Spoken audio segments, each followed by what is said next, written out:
Carles, tienen 25 minutos, ¿no? Muy buenos días. Vamos a dar inicio puntualmente a este segundo día dentro del Simposio Internacional sobre Independencias, el simposio Un campo de batalla entre dos estados belicosos, el mundo hispánico y las independencias en la provincia de Quito, 1819-1822, un homenaje a la trayectoria de Jaime Rodríguez. Aquí quisiera señalar que tenemos a tres importantes investigadores, expertos, que se presentarán con ustedes el día de hoy. El tema que nos une en esta mesa, a todos, la mesa número 4, retumba la libertad guayaquileña de Piura a Buenos Aires, posturas y respuestas. Vamos a dar inicio inmediatamente con la ponencia Ecos de Guayaquil en La Plata, miradas de la prensa republicana bonaerense a la independencia de Guayaquil. El autor de esta ponencia y que nos acompaña es Mariano Aramburo, profesor, licenciado y doctor en Historia por la Universidad de Buenos Aires. Es investigador en el Instituto de Historia Argentina y Americana, doctor Emilio Ravignani, y docente de la Cátedra Historia Argentina. Es miembro y secretario del Grupo de Estudios e Investigaciones de Procesos Políticos del Instituto Rivagnani. Desde el 2015 es miembro del Programa de Historia Argentina del siglo XIX.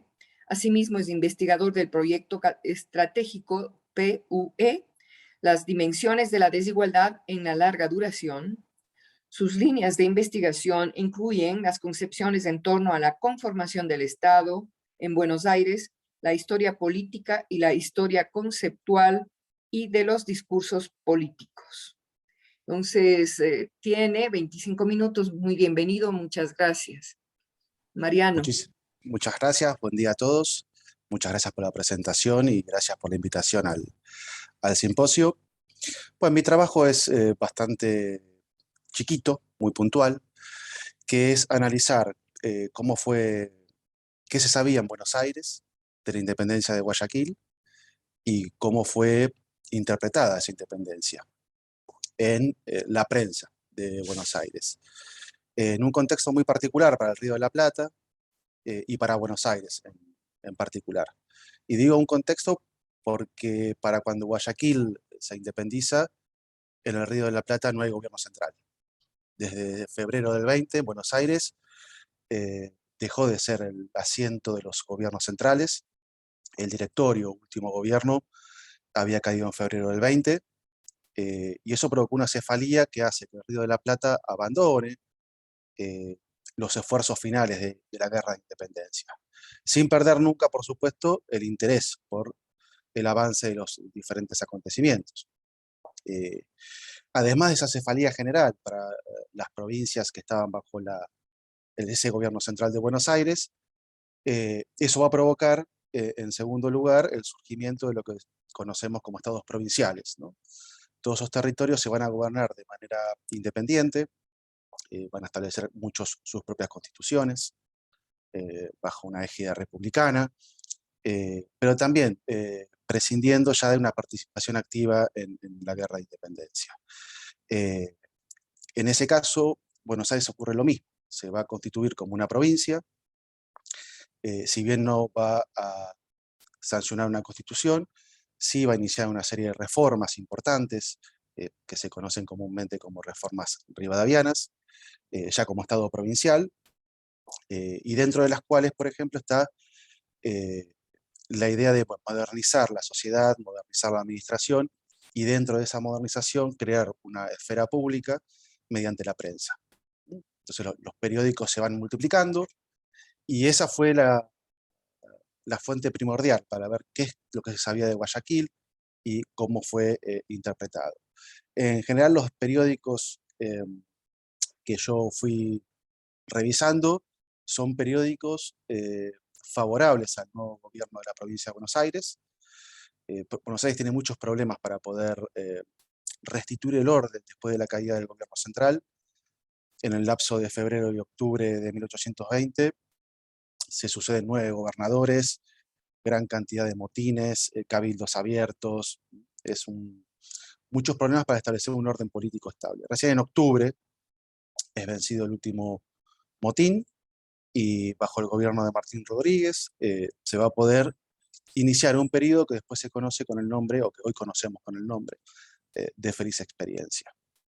En este contexto, la noticia de la independencia de Guayaquil va a llegar en diciembre del 20, y como era usual, un acontecimiento así, lo que se hace es iluminar la ciudad, se convoca a una misa en la catedral, y si bien se sabían cosas de Guayaquil, sobre todo en la década del 10, a partir del desarrollo de la guerra de independencia, sobre todo en las costas del Pacífico, a partir del año 20, con esta nueva prensa que va surgiendo, las noticias ya no son solamente noticias, sino que también van acompañadas de reflexiones sobre lo que va aconteciendo en el resto del continente. O sea, en este sentido, aunque Buenos Aires es prescindente de esa guerra de independencia, siempre su opinión pública, que obviamente es bastante reducida, está muy atenta al devenir de los acontecimientos. Entonces, en ese sentido, las características de las noticias que van llegando, sobre todo muchas acompañadas con los partes que vienen de la campaña libertadora del Perú, van a ir acompañadas ya con algunas reflexiones sobre la política y sobre el devenir de la guerra.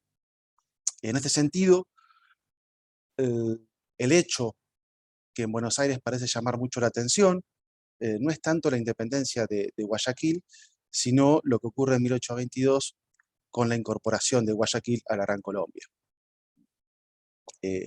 No solo porque a Buenos Aires le interesa, o a la prensa de Buenos Aires le interesa saber cómo son los acontecimientos que se van desarrollando, sino también porque algunas de esas noticias que van llegando y los acontecimientos van a permitir a los redactores de la prensa bonaerense usar esos acontecimientos como metáfora para hablar o plantear cuestiones más locales y más caras a los intereses de Buenos Aires.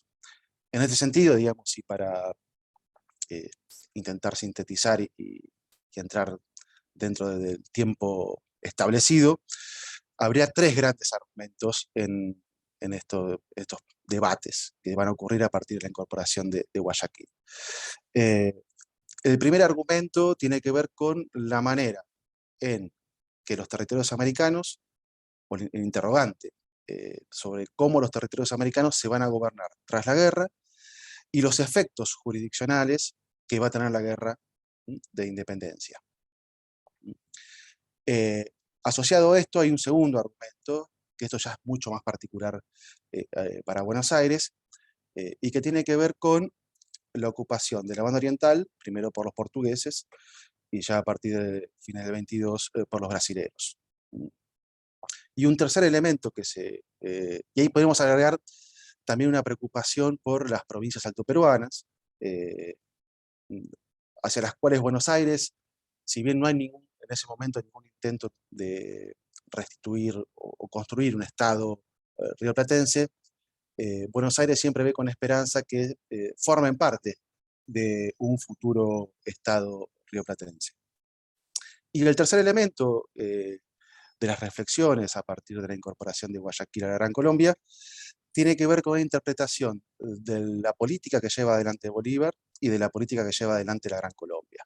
En este sentido, y ya voy adelantando un poco algunas de las conclusiones, la incorporación de Guayaquil es vista en Buenos Aires como un acto violento, un acto de fuerza, y se va a constituir siempre, de ahí en adelante, como un ejemplo de la política antiliberal, por poner un mote que utilizan a veces, de Bolívar.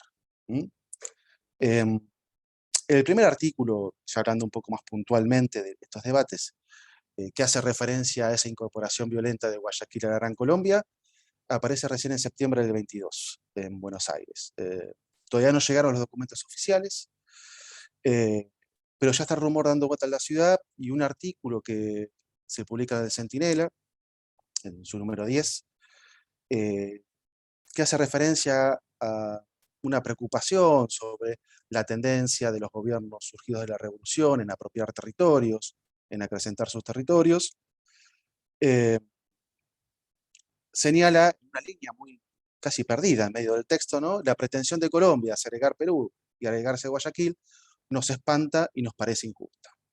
A partir de esa línea hay todo un debate que se va a gestar en Buenos Aires sobre el rol de Bolívar, el rol de la Gran Colombia, utilizándolo sobre todo como metáfora eh, para lo que es la ocupación de la banda oriental. ¿Mm? El peligro sustancial acá es, bueno, vencidos los realistas, si seguimos así, lo que va a haber es una guerra constante entre los nuevos estados, y el contexto puntual, digamos, de esta preocupación sobre los territorios, las jurisdicciones y demás, es la invitación de Lima a las provincias altoperuanas a formar parte del Congreso Constituyente. ¿Mm? Eh, en este sentido, en la prensa de Buenos Aires, una Buenos Aires muy débil, que tiene mucha incapacidad para poder imponer o aspirar a tener una política internacional fuerte. Hay argumentos que hacen tonos moralistas, ¿no? En el sentido de, bueno, Buenos Aires hizo mucho ya por la independencia, ayudar a la liberación de los diferentes territorios no da derecho a conquistarlos. ¿Mm?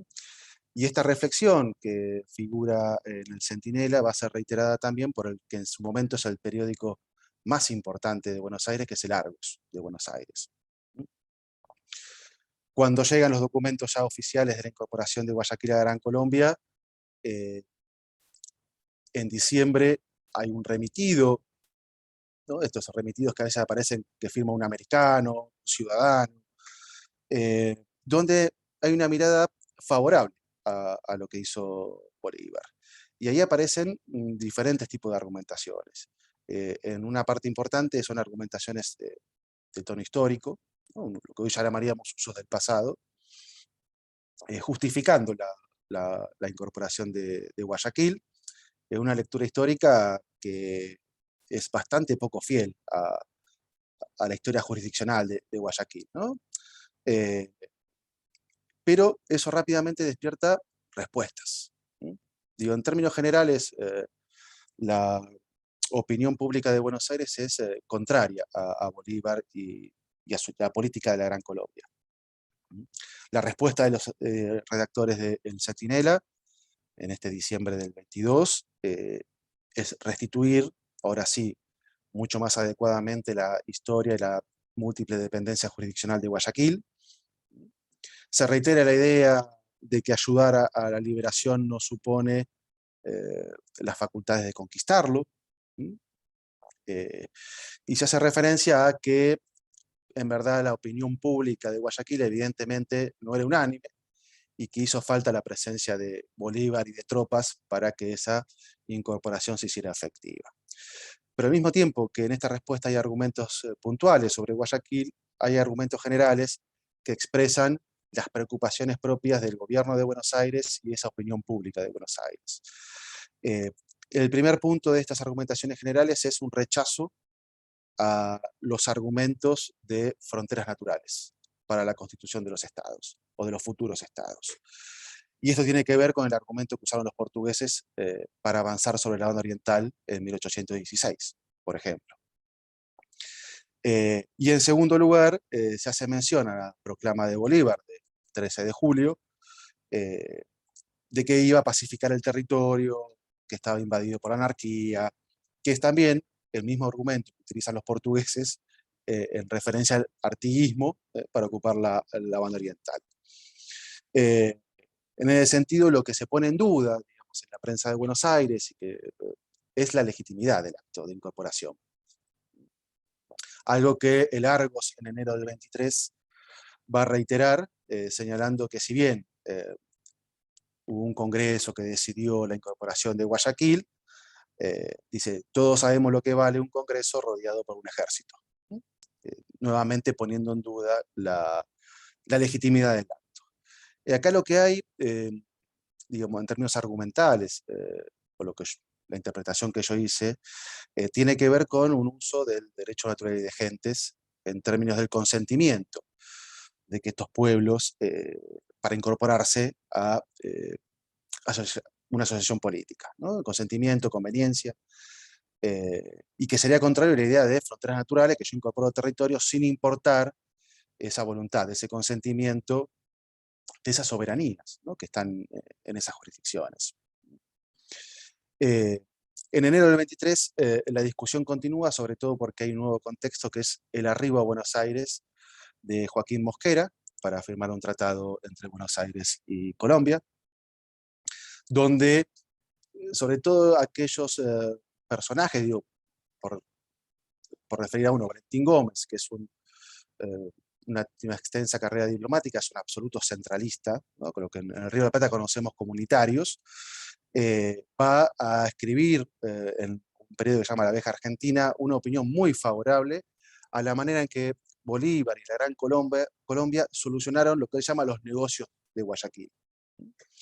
Acá en este argumento hay una crítica muy fuerte a esta multiplicación de soberanías y un ataque a lo que él llama, Valentín Gómez, los trazadores de estados, ¿no? Que es, bueno, la idea de querer constituir un estado por cada soberanía, que es un poco lo que está pasando en el Río de la Plata, ¿no? Cada provincia se asume soberana y funciona como un estado, y es un poco lo que había explicado el fracaso del directorio y del segundo intento constituyente en el Río de la Plata, que es la Constitución de 1819. Esta opinión favorable a Mosquera y este recibimiento muy cálido que recibe en Buenos Aires, no es igual a, por ejemplo, la interpretación que hay de los tratados entre Perú y Colombia de julio del 22, que son muy criticados en Buenos Aires, fundamentalmente porque se critica mucho la idea del Congreso de Panamá. Y esto es rechazado por lo que la prensa de Buenos Aires considera inoportuno, en el sentido de que primero habría que organizar internamente y establecer un orden interno en los diferentes estados americanos, para luego sí ponerse a discutir una política de escala continental. Esto en verdad lo que habla es de una absoluta debilidad en términos diplomáticos e internacionales de Buenos Aires, que está en un estado provincial, ¿no? Encerrada sobre sus propias fronteras, y de los cuales obtiene muchos beneficios en términos económicos, digamos, una paz, porque ya no tiene que estar solventando, digamos, esfuerzos de guerra eh, enormes y que no puede solventar realmente. Con esta crítica a los tratados entre Perú y Colombia, lo que hay ya es una clara elaboración de un discurso muy negativo con respecto a Bolívar. Y esto en el 23 es muy claro, fundamentalmente por una influencia creciente que tiene Bolívar en las provincias altoperuanas. Una aspiración, digamos, territorios que Buenos Aires siempre aspiraba a que formaran parte de un futuro Estado rioplatense. Al mismo tiempo, en términos de lo que es una definición epidérmica que hago de republicanismo en el análisis, una crítica a Bolívar por su tendencia a personalizar y a concentrar el poder. Sería contrario a los valores republicanos que la prensa porteña permanentemente está esgrimiendo. Y eso tiene que ver con las soluciones que encuentra Bolívar a los problemas derivados de la guerra, que son opuestos a los de Buenos Aires. Buenos Aires prescinde de, por lo menos entre el 20 y el 24, de intentar controlar los territorios que durante la década del 10 controlaba. Y un último elemento que tiene que ver ya con esta serie de reformas que yo había mencionado antes, tiene que ver que hay una reforma militar que pasa a retiro a muchos militares heredados de la década del 10, que ahora están sin empleo. Y Bolívar, hay temor de que Bolívar se constituya un ejemplo peligroso para ese orden político todavía endeble que recién Buenos Aires había logrado establecer a finales de 1820, ¿no? En su orden interior. Bolívar sabe que la prensa de Buenos Aires no se lo quiere. En el 24 hay un representante de Colombia que es un político muy importante del Río de la Plata, que es el de Anfunes, que es también un unitario. Y incluso llegan ejemplares del Patriota de Guayaquil, de la Gaceta de Colombia, discutiendo las opiniones de la prensa de Buenos Aires. En general, los argumentos del Patriota de Guayaquil tienen que ver con el desorden de las provincias del Río de la Plata, defendiendo la idea del Congreso de Panamá. Pero ya acá hay una idea muy clara de un argumento sobre la política de Bolívar y la Gran Colombia de manera negativa. Y ya para terminar, porque estoy más o menos dentro del lapso de tiempo, esa imagen negativa que se construye de Bolívar queda muy patente por ejemplo, en 1826. Hay un artículo en un periódico que se llama El Duende de Buenos Aires, que hace una especie de biografía política del accionar de Bolívar.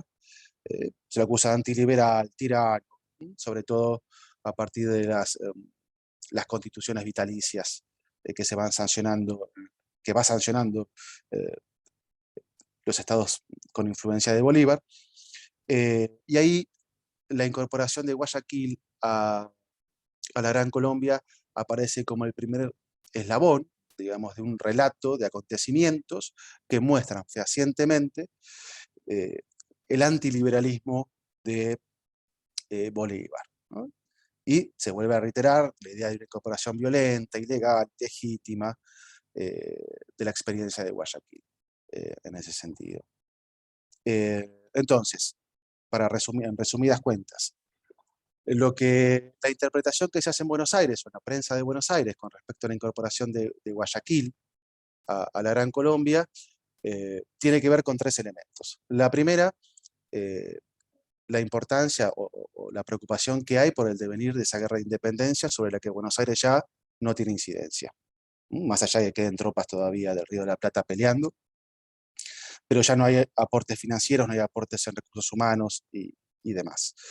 En segundo lugar, porque permite utilizarlo en forma de metáfora para discutir asuntos políticos que son más caros a Buenos Aires, por ejemplo, la ocupación de la banda oriental, que después va a devenir en la guerra con el Brasil, o el futuro político de las provincias altoperuanas, y en tercer lugar, para la construcción de un relato muy negativo con respecto al accionar de Bolívar y de la Gran Colombia en términos continentales.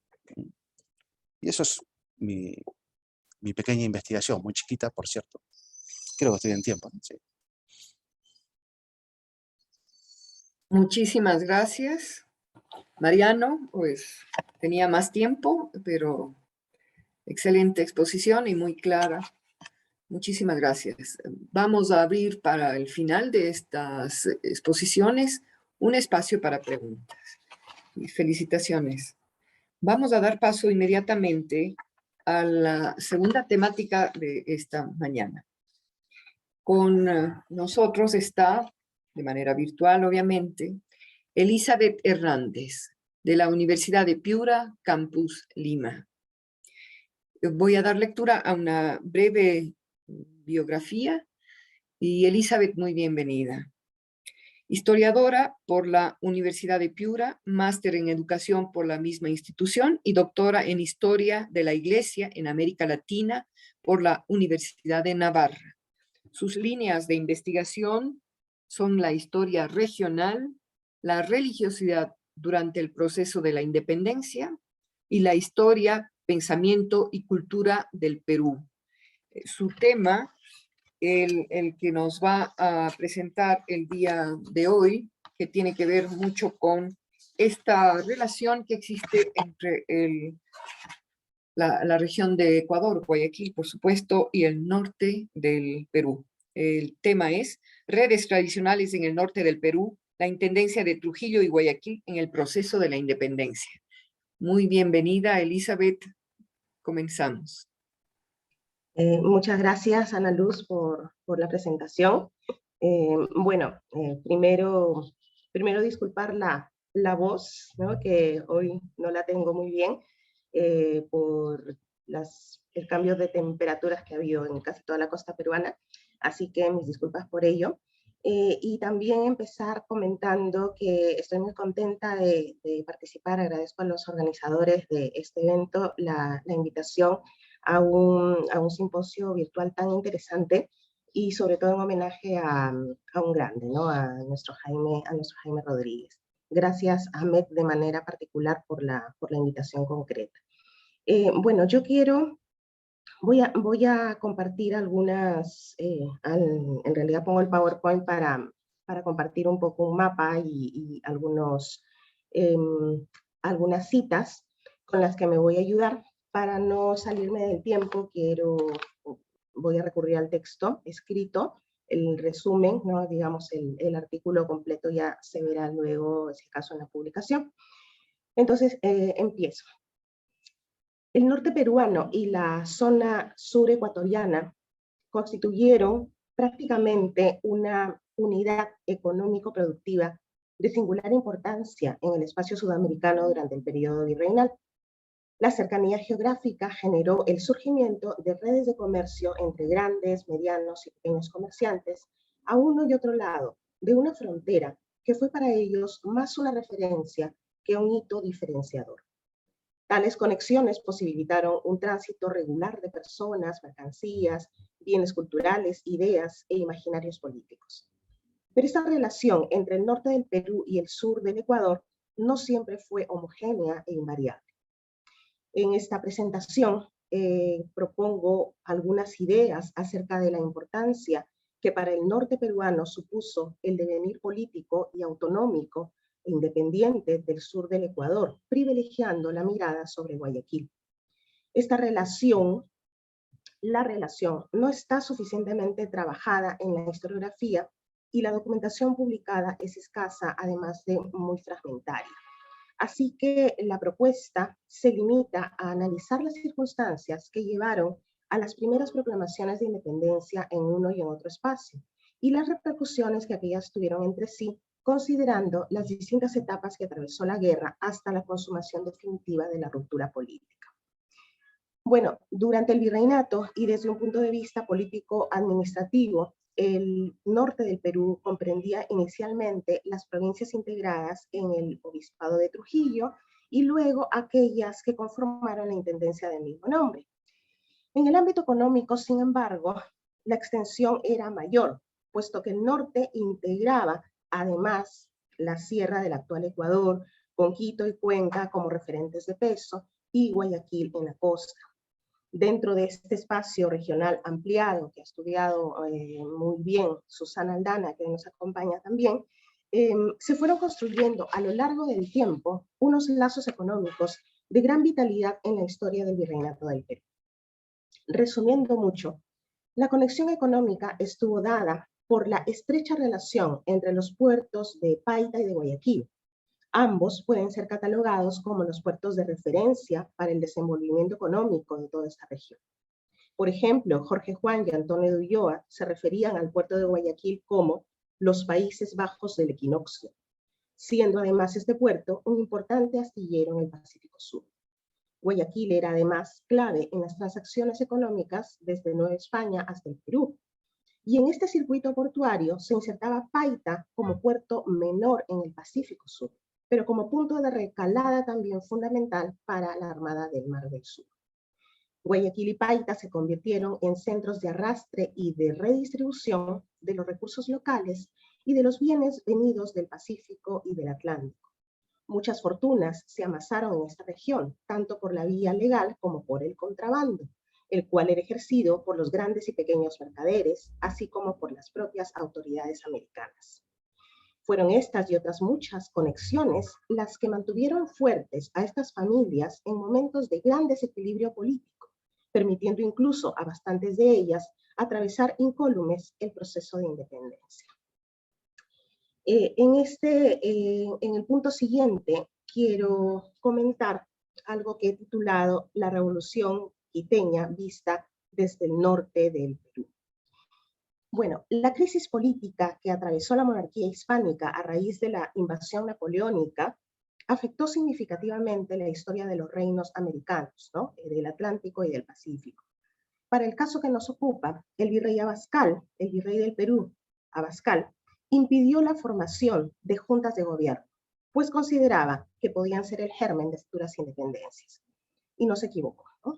En el Perú se establecieron, hubo dos intentos, ¿no?, de establecimiento de juntas, una en Huánuco en el año 1812 y otra en el Cusco en el año 1814, las cuales fueron sofocadas recurriendo a Abascal para ello al apoyo de las clases dirigentes que tenían aún en su memoria el recuerdo de la conmoción que produjo la rebelión de Túpac Amaru II. La política represora de Abascal fue expansiva y enfiló sus baterías contra las demás juntas de gobierno y revoluciones que surgieron en Sudamérica. Abascal, por tanto, también atajó la Revolución Quiteña del año 1809, revolución que no fue seguida por Guayaquil, pero que tanto aquí, tanto en Guayaquil como en la Intendencia de Trujillo, suscitó rechazo. No tenemos estudios específicos que incidan en la relación entre el norte del Perú y el sur del Ecuador durante el periodo juntista. En nuestro caso, este ángulo se halla aún en proceso de investigación. Por razones de accesibilidad a la documentación, podemos manejar información del lado norperuano. Así, tenemos sobre todo referencias acerca de cómo reaccionaron algunas autoridades norteñas, ¿no?, ante una revolución que se consideraba peligrosa y además muy cercana. Por ejemplo, el párroco de Catacaos, un distrito de Piura, Tomás Díez Florencia, un personaje importante en el norte, cumplió una serie de medidas dadas por el obispo de Trujillo contra aquellos curas forasteros que viniesen desde Ecuador y que no pudiesen mostrar sus licencias para predicar y confesar en Piura. Esta persecución evidencia un verdadero sentimiento de temor ante cualquiera que atravesara las fronteras virreinales, las que hasta hacía poco habían sido obviadas por la cotidiana actividad mercantil. Esos años se tomaron las provisiones necesarias para evitar el contagio revolucionario. A raíz de la Revolución Juntista de 1809, por ejemplo, otro ejemplo, los padres y tutores de algunos piuranos que estudiaban en Quito solicitaron su pronto regreso. Fue recién a inicios de febrero de 1812 cuando, con pasaportes del obispo de Quito, volvieron algunos estudiantes a Piura y Lambayeque, no habiendo podido salir antes de Quito, por suponer serían, por un lado, extorsionados o por otro, vistos como sospechosos. De Quito entonces se esperaban conflictos. Cuando se tuvo referencia cierta del levantamiento quiteño, el Cabildo de Piura se puso en movimiento para impedir una invasión. Alertados por el obispo de Cuenca de la posibilidad de que la revolución se propagase hasta allí, el Cabildo de Piura se reunió a inicios de agosto de 1809 para solicitar al presbítero Francisco de Carrión e Iglesia la elaboración de un plan defensivo para la ciudad. Como Carrión, los norteños en general apostaron por el conservadurismo del virrey Abascal, demostrando también su temor a la sola mención de la palabra revolución. En noviembre de 1810, otro ejemplo, Manuel González Carrasco, teniente comandante de las milicias de Piura, elevó un oficio al virrey pidiendo se aumentasen las milicias de Ayabaca, en la Sierra Piurana, para defenderla de los rebeldes quiteños. Su solicitud se fundamentaba en que por Ayabaca la sublevación podría entrar y alterar a este partido serrano, cito, completamente populoso de indios y demás clases. Fin de cita. Ante el peligro de que desde Ayabaca la revolución llegase a Piura, González Carrasco se ofreció voluntariamente a pasar a aquel poblado para organizar un escuadrón de caballería, demostrando su preocupación por las consecuencias de una insurrección si es que no se ejercía control sobre, según sus palabras, las demás clases. Por tanto, este fue un hito importante en la historia política ecuatoriana y peruana, pues la revolución se dio en, vamos a decir, la capital del reino, ¿no? Punto estratégico para el virrey Abascal y ciudad con la que las provincias del norte peruano tenían todo tipo de relaciones. Es un fenómeno interesante de analizar, en tanto que Quito no consiguió el apoyo de las demás ciudades ecuatorianas. Según Jaime Rodríguez, los quiteños se sorprendieron al descubrir que las demás provincias del reino no apoyaban la revolución, y explica la situación en dos sentidos. Para ese momento, los americanos en general no querían la independencia y además se rechazaba la idea de que la capital del reino tuviese derecho a representar a toda la región. En ese momento, los guayaquileños no estaban tan desencantados con la monarquía española como para buscar la emancipación. En relación al comportamiento del espacio norte peruano, pensamos que si bien siguieron la política marcada por el virrey Abascal por su profundo conservadurismo, fue más el temor a una revolución social lo que direccionó sus energías. Pero además, siendo una región enormemente productiva, autosuficiente y muy ligada a los intereses de provincias surecuatorianas que vivían esa misma realidad, interesaba seguir manteniendo ese statu quo, las vinculaciones sociales y la libertad con que desde Paita y Guayaquil se traficaba. El siguiente punto tiene que ver con las independencias, ¿no?, de Guayaquil y del norte del Perú, algo que yo he puesto un título como Independencias Conectadas en signo de interrogación. El retorno al absolutismo monárquico en 1814 trajo profundas consecuencias en el ámbito hispanoamericano. En relación con el Pacífico Sur, la economía de Guayaquil se vio muy afectada a partir de 1814, cuando la administración del Perú aumentó los impuestos y restringió el comercio del puerto para aliviar las arcas fiscales. Pero, si acaso, lo que suscitó un punto de quiebre para Guayaquil fue el ataque del corsario William Brown en febrero de 1816, quien en nombre del gobierno insurgente de Buenos Aires llevó a cabo una campaña contra la costa sudamericana aún realista. Gracias a un aviso oportuno, como sabemos, las fuerzas guayaquileñas impidieron a Brown tomar el puerto e inclusive lo capturaron, recuperando Brown su libertad a cambio de un intercambio de prisioneros. Esta victoria fue determinante para los guayaquileños. Citando a Rodríguez, se alimentó la creencia de que los habitantes de la provincia de Guayaquil tenían el derecho y la capacidad de funcionar como ciudadanos maduros de la monarquía española. Aún más, pues el poder y la representación política habían sido una realidad hacía pocos años, y la corona española a la cual se habían mantenido leales los guayaquileños en el periodo anterior les estaba decepcionando. No obstante, cosa que me parece un punto muy interesante, aún la causa patriota no se veía tan clara para ese momento. Por ejemplo, en 1818, el virrey del Perú, Joaquín de la Pezuela, afirmaba lo siguiente: en el Cusco, Puno, Huamanga, Huancavelica, Trujillo y Guayaquil hay guarniciones, aunque en corto número, y todas ellas, así como todo el virreinato, no ofrece el mayor cuidado. Y si los enemigos intentan alguna agresión y los pueblos no los auxilian, es probable que no vuelvan a embarcarse o que lo hagan pocos. Para el caso del norte peruano, el retorno de Fernando VII en 1814 supuso también un momento de reacomodo.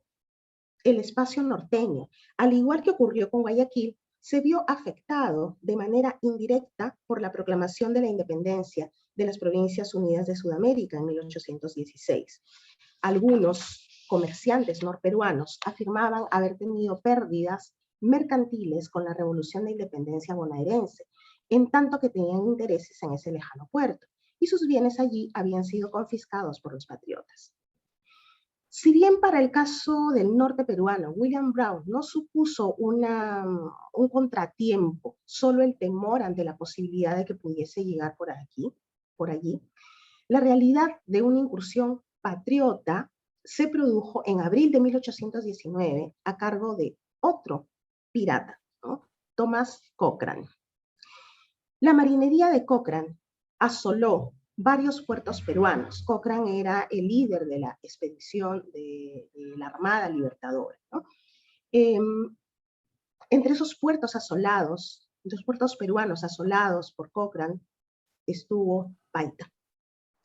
Ayudados por la población indígena del lugar, la marinería de Cochrane saqueó el puerto.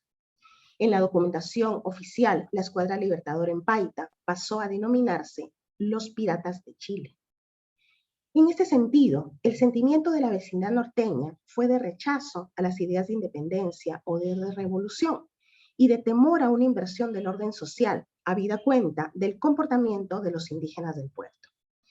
Tanto Guayaquil como Paita fueron atacados por las fuerzas insurgentes.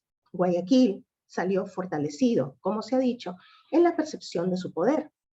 Paita salió más bien temerosa de un nuevo ataque que destroce este puerto y de una revolución indígena. Aunque sus respuestas a similares circunstancias fueron distintas, Guayaquil, una junta de notables, proclamó su independencia el 9 de octubre de 1820, en tanto los partidos de la Intendencia de Trujillo lo empezaron a hacer entre diciembre de 1820 y enero de 1821. Considerando lo hasta aquí mencionado, no abundo en detalles sobre el contexto de la independencia, de la proclamación de la independencia guayaquileña, suficientemente sabida.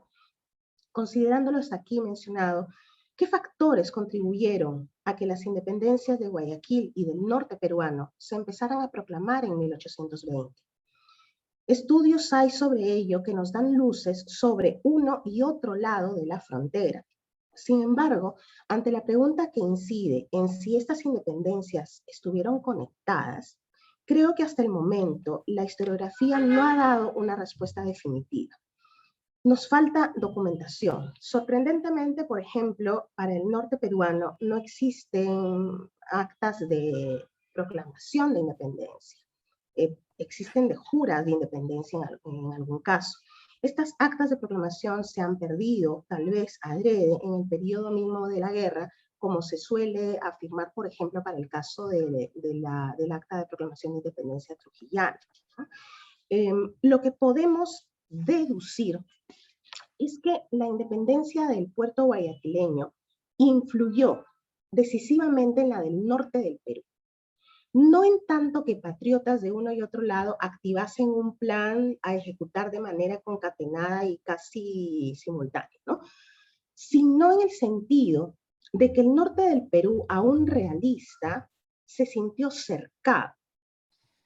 Al mirar siempre económicamente a través de Guayaquil, que este puerto se convirtiese en enemigo, caló en el ánimo de las élites norteñas y les movió a proclamar también sus respectivas independencias. Una muestra de la consternación que produjo la independencia de Guayaquil es la que brinda el trujillano Fernando Diegues a su hermano Tomás, residente en Piura.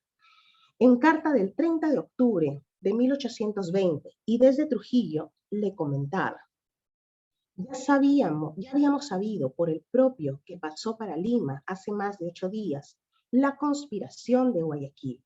Y esta incidencia tan inopinada nos ha amilanado más, porque se opina que con ella puede descomponerse todo el teatro. Acabo de saber que los panameños también han proclamado la independencia, lo mismo que Guayaquil. Por este orden ya veo la cosa incapaz de remedio, si Dios no lo compone.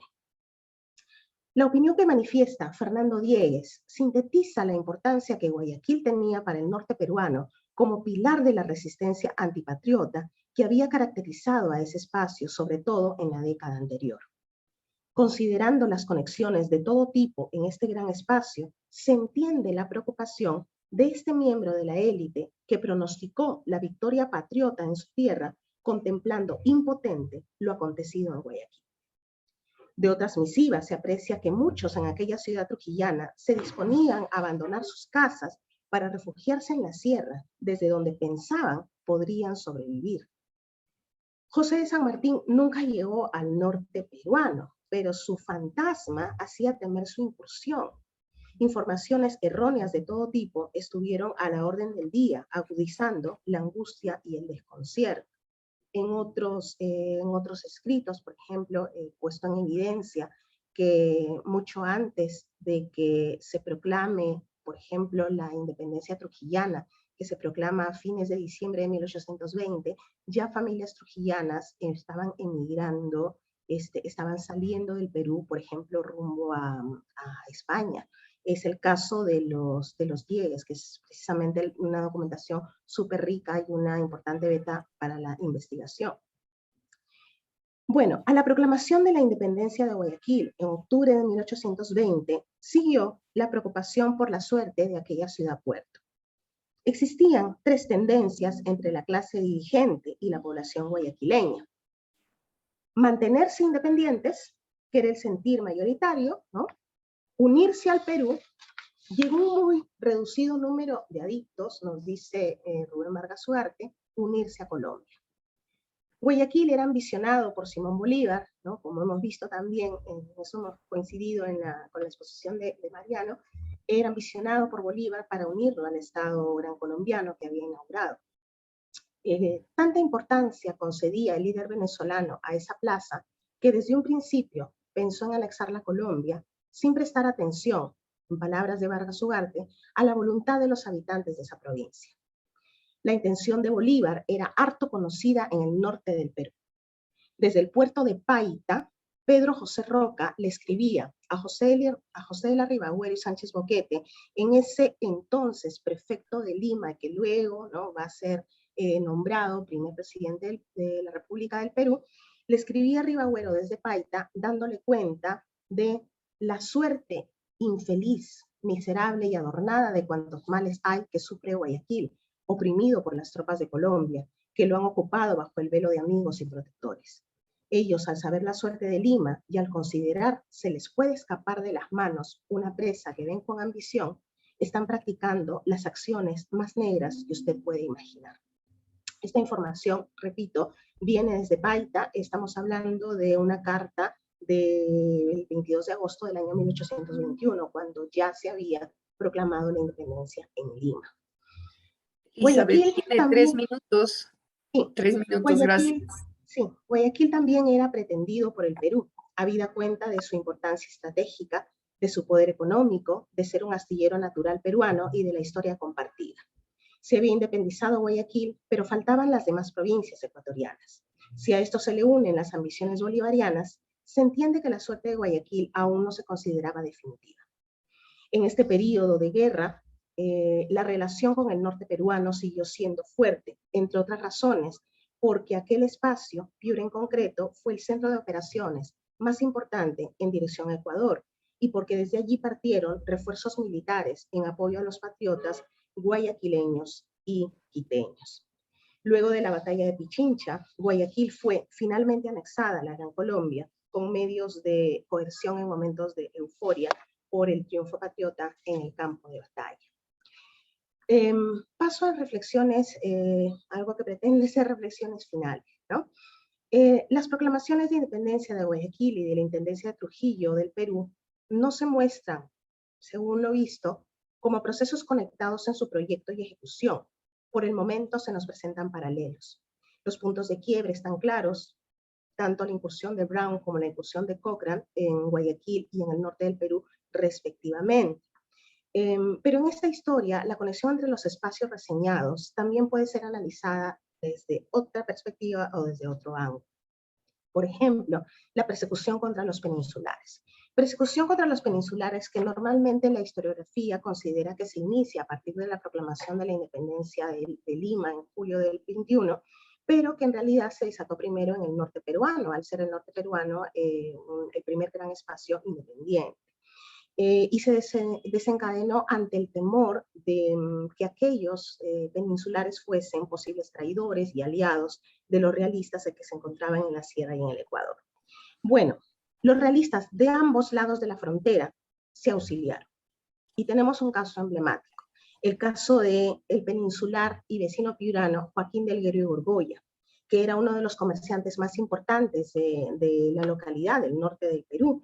Él no participa en las proclamaciones de independencia del Piura. El Piura se haya retirado en su hacienda La Rinconada, y un viajero que pasó por ahí lo conoce y deja esta reseña. Helguero, primo hermano del general La Serna, hacía votos por el restablecimiento de la autoridad del rey Fernando y acogía en su casa a los desventurados defensores de esta causa. La misma mañana, una familia entera emigrada de Guayaquil había encontrado refugio en su casa. El aislamiento de su vivienda y la indiferencia de los habitantes de esta parte del Perú por la causa de la independencia le permitían cumplir sin mayor riesgo los sagrados deberes de la hospitalidad para con los infortunados fugitivos. En 1823, en Ecuador, los realistas o acusados de tal no se hallaban en situación halagüeña, por lo que muchos se refugiaron en Perú. Aquí, mientras tanto, en el Perú, la causa patriota en 1823 estaba en uno de sus peores momentos. Se entiende que realistas como Elguero tuviesen altas las expectativas de un triunfo de las armas del rey. Así que la situación de los emigrados peninsulares y realistas y esa circulación a través de la frontera norperuana, buscando refugio, sirviéndose de los contactos de toda la vida, es un tema pendiente en nuestra historiografía independentista. Luego de un no tan prolongado periodo de consternación, cierro con esto, ante la independencia proclamada en el puerto de guayaquileño, las conexiones con el norte del Perú se mantuvieron e inclusive pudieron estrecharse ante la necesidad de ayuda para la guerra, por un lado, y ante la esperanza de una resistencia contrarrevolucionaria por el otro lado. Así, considerando esta perspectiva, sí pudieron ser procesos de independencia conectados, tema que es fundamental continuar investigando. Muchísimas gracias. Muchas gracias, Elizabeth. Excelente exposición, esclarecedora para un tema que nos apasiona, ¿no? Y de las relaciones del Ecuador, Guayaquil, bueno, y el sur del Ecuador y el norte del Perú son importantísimas. Muchísimas gracias. Vamos a dar paso inmediatamente a la siguiente ponente. Con nosotros estará en minutos Susana Aldana, de la Pontificia Universidad Católica del Perú, con el tema La importancia central de la periferia, Guayaquil, Trujillo y Piura, el escenario regional de la independencia del Perú. En este artículo, ¿no es cierto?, vamos a ver cómo se relaciona y qué tipo de vínculos existen. Vamos a continuar con el tema que ha abierto Elizabeth y con el tema que también trató Mariano desde las 9 de la mañana. Muchísimas gracias, Susana. Un honor tenerte en este momento. Muy bienvenida.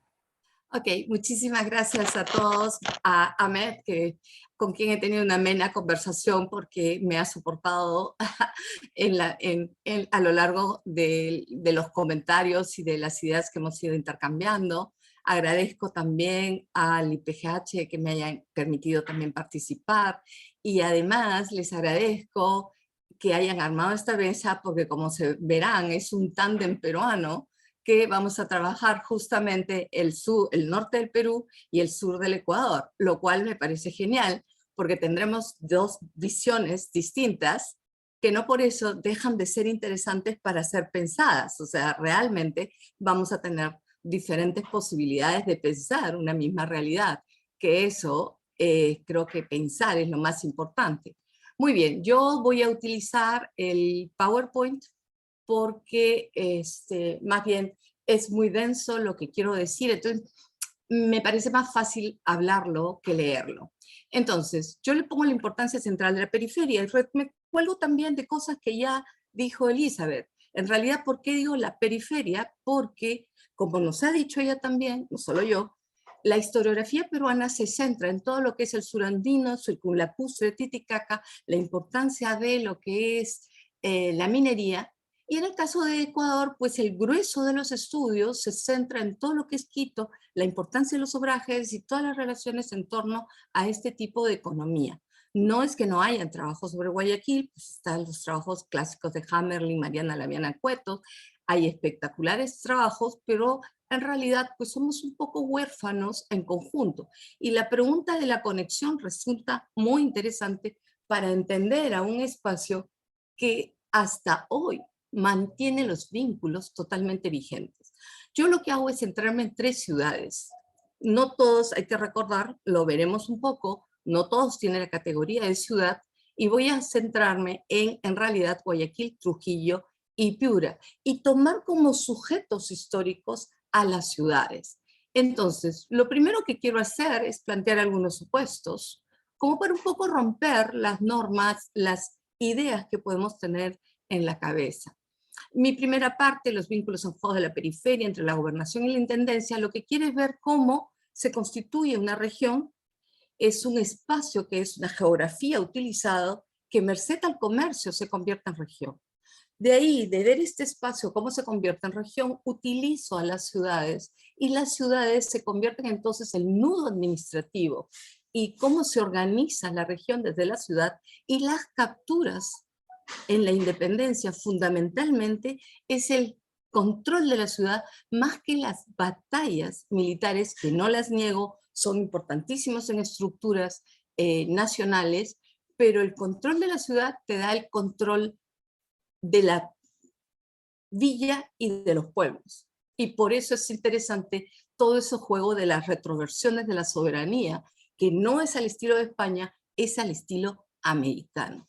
Y finalmente, dentro de las ciudades, utilizo a los actores para ver cómo marcan los agentes, cómo son distintos y por tanto marcan las tendencias distintas de un proceso común llamado independencia. Todos buscan la separación en un momento dado, pero en el fondo lo que tenemos son necesidades, esperanzas, sueños distintos, que no por eso dejan de calzar bajo el concepto de independencia como separación de España. No sé si como podríamos decir, reformulación de las redes y de los juegos políticos de poder. Esa es otra cosa. De las redes de comercio, sí, por supuesto. Pasamos entonces a los supuestos. ¿Qué me llamó a mí mucho la atención? Y siempre me ha llamado mucho la atención. Cuando, por ejemplo, tienes hacia la década de 1870, 1864 exactamente, comienzan a aparecer varios documentos, varias reseñas sobre las independencias de Guayaquil en Lima. No en Quito, ni tampoco en Guayaquil, sino en Lima. Y es un momento muy particular porque están apareciendo los anales de la libertad, de la independencia, de la libertad también en ese momento. Y entonces una de las preguntas es, y está apareciendo Paz Olán con todo lo que es la independencia, y una de mis preguntas fue, ¿por qué aparece esto? Y en el fondo me remite a plantear todos esos vínculos construidos que también Elizabeth ha reseñado entre el sur del Ecuador y el norte del Perú. Otro punto interesante pensar es que hasta qué punto la gente tiene en la cabeza un marco nacional constituido. Parto de la región, parto de la historia regional, y yo no sé si realmente no se debe considerar que la gente se piensa como parte de un imperio y tendrá que aprender a formar parte de un Estado-nación. Entonces, eso me parece importante para pensar y reflexionar sobre estos vínculos y la independencia. Y finalmente, un último elemento que hay que pensar es que tenemos el comercio, que es el gran motor de cambio, porque finalmente vamos a construir una sociedad moderna, la modernidad de base industrial y que genera todo el modelo que nosotros tenemos y que supone no solo cambiar de nombre, sino en realidad cambiar de estructuras, totalmente estructuras sociopolíticas y económicas, como bien lo dijo se me acaba el nombre, el señor Aramburu, en realidad pues no se tiene muy claro cuál va a ser la forma económica, y eso también es central y medular. Entonces, gracias a que Elizabeth ha presentado las ideas centrales de lo que es la región, me la puedo un poco ir pasando. Y lo que quiero es que este espacio es muy particular, porque en realidad se va constituyendo a lo largo del siglo XVII, para 1730, y es algo que es interesante porque Rodríguez sí recupera lo que viene a ser el impacto de las diferentes reformas borbónicas, porque claro, chocan al Ecuador. En el caso del Perú se trabaja fundamentalmente las últimas reformas borbónicas, pero la región que emerge con fuerza, en realidad, en un primer momento, que si ustedes ven, está a caballo entre el Virreinato de Santa Fe y el Virreinato de Nueva Granada. Luego tienes todo un problema hacia 1760 que fundamentalmente va a ser y se va a cuajar, se va a organizar en base a la fuerza del cacao, cuando los guayaquileños comienzan a ganarle el mercado mexicano y todo lo que eso significa a los venezolanos. Y por otro lado comienza la gran demanda de quinina, que va a ser canalizada por los trujillanos. Entonces, no me parece casual que en esta época, 1764, tengas en realidad la fuerza de una gobernación y que en paralelo en Trujillo, comience toda una suerte de publicación de Feijó de Sosa comentando toda la tragedia y la desgracia de la pobreza de esta región, porque en realidad están circulando, están comenzando a comerciar, pero la experiencia ha sentado al contrabando como la forma de escaparse del sistema.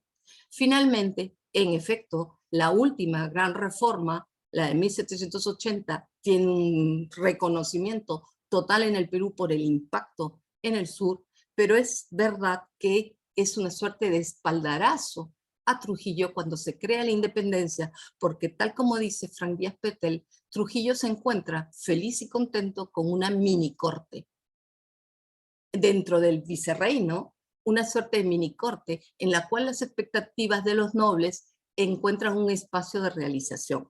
Entonces, ¿qué es lo que quiero decir? Al trabajar estos espacios, tú puedes tener una suerte de autonomía, quizás no tanto como dice Rodríguez para la primera mitad del siglo XIX, o sea, para 1810, sino que es una autonomía que te va llevando hacia atrás porque son periferias y que no están centrados en el interés medular ni de Quito, a pesar de que Guayaquil es el puerto, ni de Lima.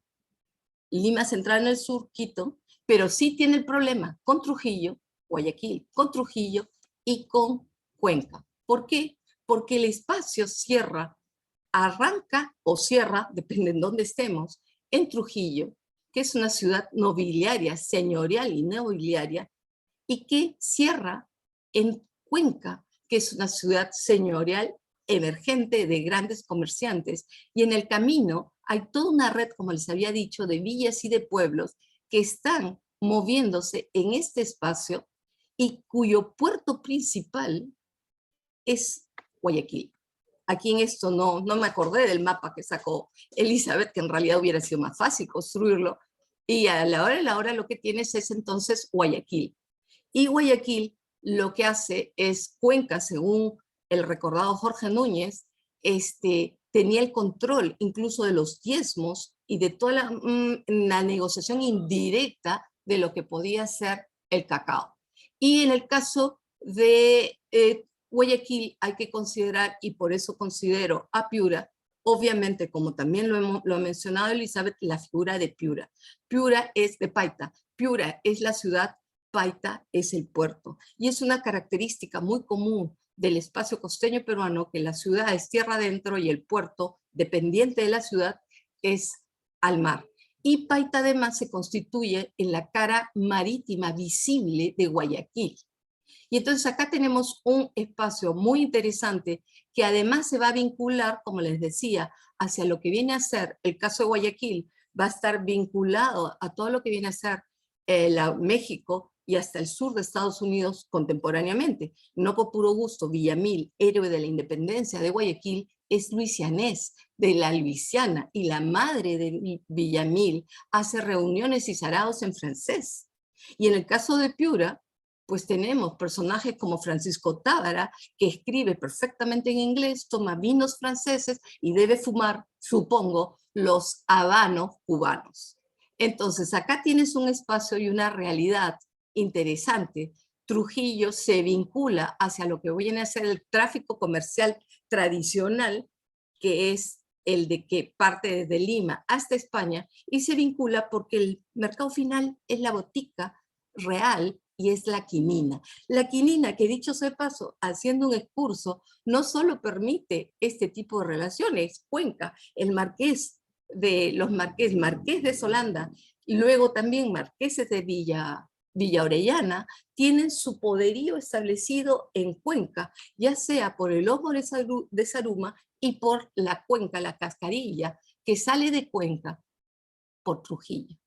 La negociación es por Trujillo y los envíos por Paita. Entonces, ¿qué me está llevando? Aquí yo hice este punto resaltando los vínculos comerciales que puede tener un espacio como Piura. Guayaquil incluso debe ser mucho más tenso porque se moviliza a todo lo que es la audiencia de Quito. O sea, si esto es Piura, tendríamos que juntar lo de Guayaquil, Trujillo y Piura y sería algo realmente poderoso. Esto a mí me parece fundamental, porque si nos juntamos con el extenso sur, el gran norte, como digo yo, hay mucho para pensar de lo que realmente estamos pensando y entendiendo como poderío de las diferentes regiones y de los diferentes espacios que se constituyen en el Perú. O digamos en el Perú, no estoy pensando República del Perú, estoy pensando en la parte americana, en el espacio que se llamaba Perú de manera amplia. Entonces, un segundo punto entonces es trabajar las ciudades. Las ciudades todos sabemos que es realmente lo diferente que trajeron los españoles. Al menos en la región, eso es lo que se puede percibir. Y entonces en la región, las ciudades se convierten en organizadoras del espacio y tienen una jerarquía muy estricta. Hay ciudad, villa y pueblo. Y la ciudad tiene derecho a tener representante en la villa, tiene derecho a tener representante en la ciudad, pero el pueblo no lo tiene y tiene que cumplir lo que dice la villa y a la vez lo que cumple la ciudad. Entonces, desde las ciudades tienes un dominio y un control administrativo de región. En el caso del norte incluso va a ser muy interesante un Martínez de Compañón para el 1780 fundando pueblos, porque van a ser núcleos de control, no son aduanas como el sur, son núcleos de control que luego, al momento de las Cortes de Cádiz, como bien ha señalado también Elizabeth, lo que tienes es que estas van a desear y buscar la jura y autonomía de las Cortes, todos, es en cascada, todo el mundo, porque es un imperio de antiguo régimen, todos tienen el derecho a poder jurar y proclamar su propia independencia, justamente porque hay una retroversión. A falta de rey, el poder recae en el pueblo, y el pueblo entendido como que no es el Estado Nacional que nosotros estamos acostumbrados a pensar. Entonces, en este caso vamos a tener Guayaquil, Trujillo y Piura. Guayaquil está asignado por el comercio del cacao, y el comercio que comienza también con el hecho de los astilleros. El comercio de la caña de Guayaquil, toda la costa pacífica se construye gracias a la caña de Guayaquil y al alerce de Chiloé. Son tipos de madera. En el caso del norte del Perú, no solamente se llamaba jareque, pero todo tiene que ver con la caña. Y la caña es el elemento fundamental por el cual establecen el puerto de Guayaquil, que tiene la protección de la entrada de la isla de la Puná. Es una zona emergente porque no necesariamente hay una suerte, están los huancavilcas, estamos de acuerdo, pero no es una suerte de lugar indígena predominante, muy distinta a las otras ciudades. Luego tenemos entonces que este puerto lo trabaja Hammerly, lo trabaja Laviana Cuetos, no es nada nuevo lo que estoy diciendo. Lo que tienes entonces es que va a pasar de ser un puerto fluvial importante a ser un poderoso puerto ciudad. Y si bien la ciudad se funda en 1560 y tantos, por ahí lo tengo en el artículo, en realidad la última gran fuerza va a ser para mediados del siglo XVIII. Y el poder es el cacao. El cacao, como hemos dicho, que hace que los guayaquileños y los comerciantes reemplacen a los mantuanos y que les dé una suerte de autonomía. Y que en el fondo, lo que he dicho, Guayaquil se convierte en una suerte de gobernación, pero capitanía, con más que un poco de autonomía. Otra cosa es independencia. Eso hay que tenerlo claro.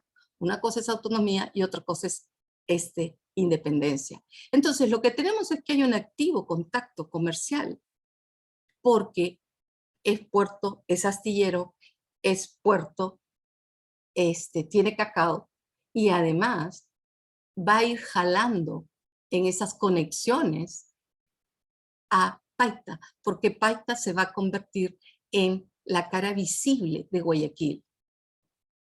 Pasamos a Trujillo, esta ciudad que les digo que es signada por lo nobiliario y el comercio. Es la señora y cabeza de los reinos del norte del Perú, y tienen nobles muy particulares, porque no son nobles a la española, es noble digamos, a la americana o a la peruana en el sentido amplio del virreinato, son nobles que trabajan, producen, comercian, ¿de acuerdo? Y entonces se mueven en un espacio que va a ser el famoso obispado, que luego lo van a recortar, pero que tenemos entonces que se mueven con todo un conjunto de productos que luego vamos a comenzar a llamar en un momento dado del futuro, del siglo XIX-XX, materias primas.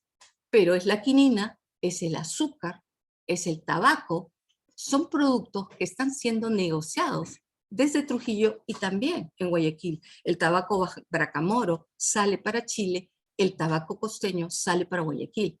Y por supuesto es un centro de poder, no solamente porque tiene economía, es porque tiene mando, reconocimiento social.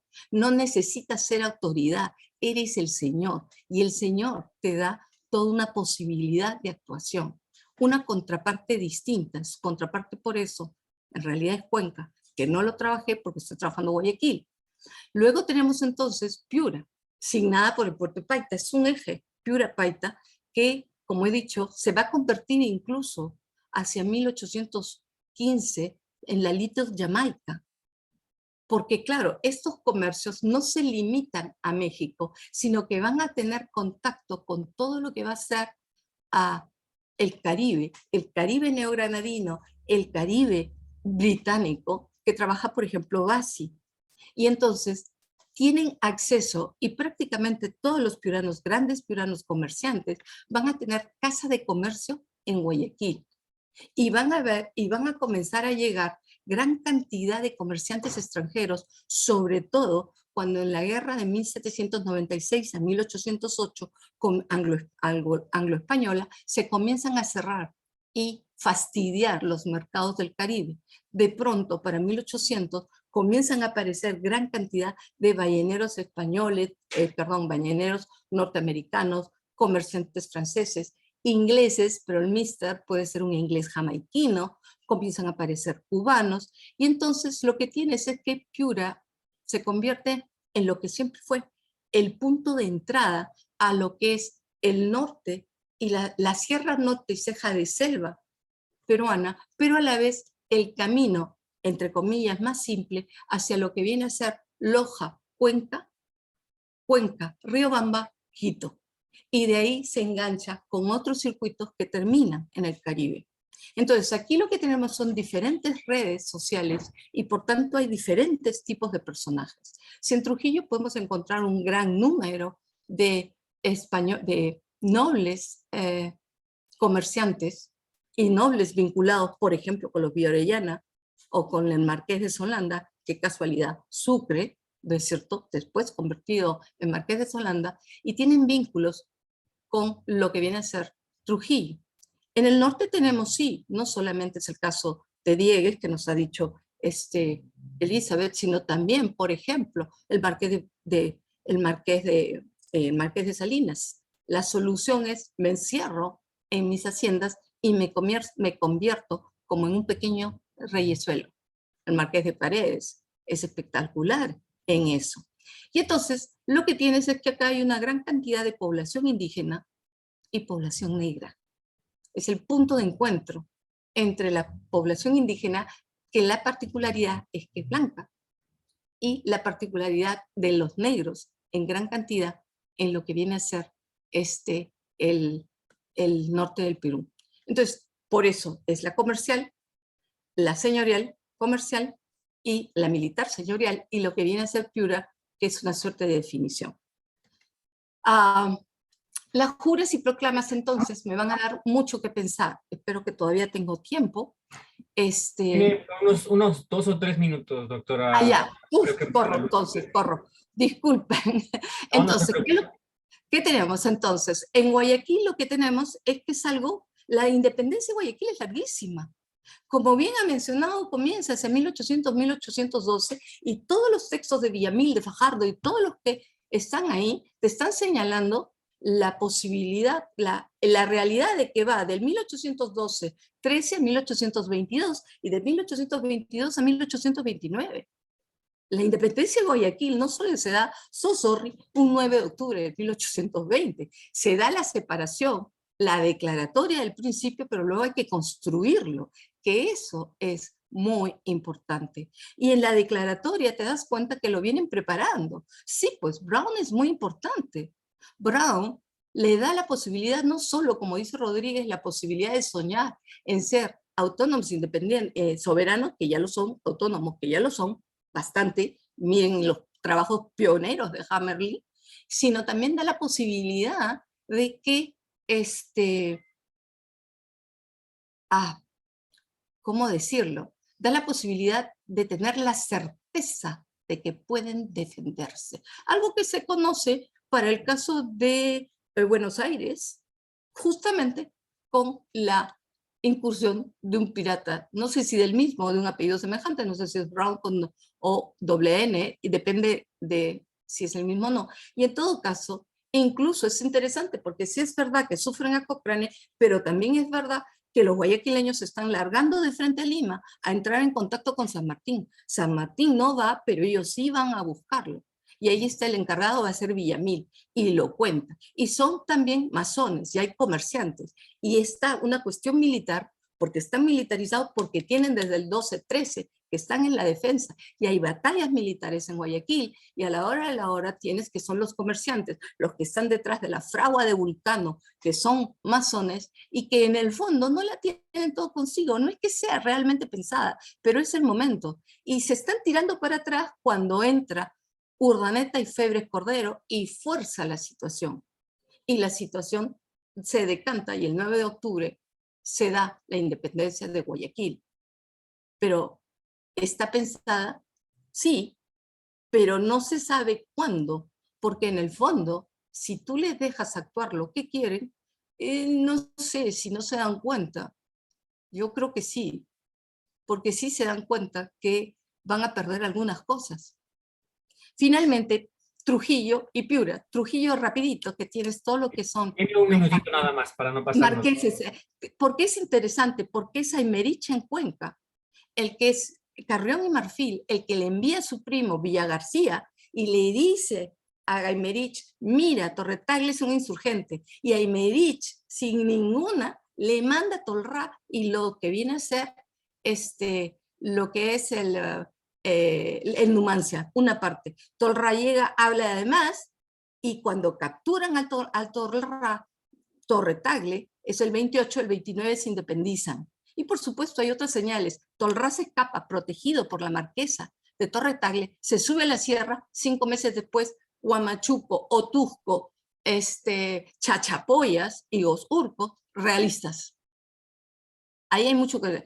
Piura, sí, son indígenas, población utilizada, porque si está militarizada, tienes a un Miguel Jerónimo, Seminario y Jaime, que tienen todos los cuentos de cómo en realidad entra y detiene el ejército. En fin, el pueblo, y que lo defienden, porque a todos los españoles los meten en el cabildo para defenderlo de un pueblo que camina armado y que hay que repartir plata para tranquilizar. Entonces, lo que tenemos es, sí, pues 3 ciudades en un espacio mercantil que juegan con sus propios intereses y que finalmente lo que van a buscar es la independencia. Ahí termino, discúlpenme que me haya pasado el tiempo. Gracias. Muchísimas gracias, Susana. Interesantísima la exposición. Felicitaciones.